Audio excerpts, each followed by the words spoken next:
Thanks for joining us on TVC News at 7. It has been 7 years since 276 schoolgirls of the government girls' secondary school, Chibok, Borno State, were abducted by Boko Haram insurgents.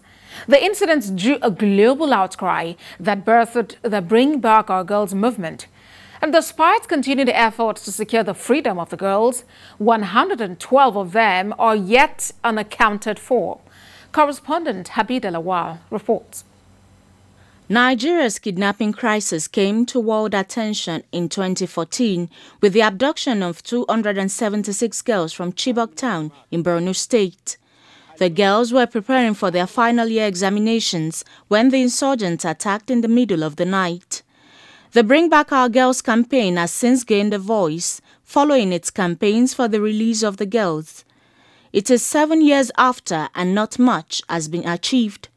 The group says it is launching an Until All Are Free campaign to get the remaining girls out of captivity. The thing is that we have a government that thinks that the people don't matter and Nigerian citizens are not important except when it is time to count our ballot papers. That's when our thumbprints matter.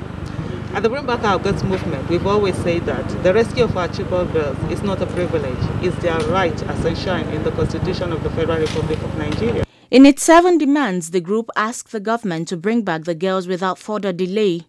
They also call on the government to provide a comprehensive report on the status of all investigations, operations and missions to bring back the remaining 112 girls, and to also release the report by General Ibrahim Sabo. Has become a symbol of a terrible sickness in our nation. We should face it. And as we face it, we'll be able to resolve a lot of other issues. Above all, the basic element of our human nature, that we are all human beings, children of the same one God, ever before we are even citizens of the same nation.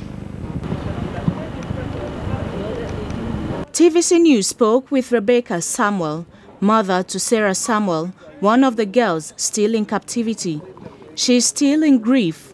She tells me her daughter was 17 years old as at the time of the abduction, but will be 25 years old by December this year. She said let government double up their effort, even the same way they have secured the life of 107.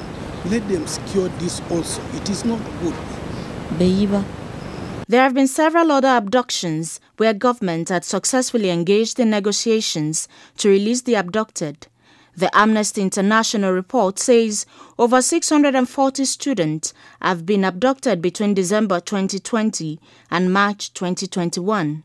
They are asking for disclosure of reports and implementation of recommendations to stem the tide of abductions and also a closure for the girls and their parents. Habib Lawal, TVC News, Abuja.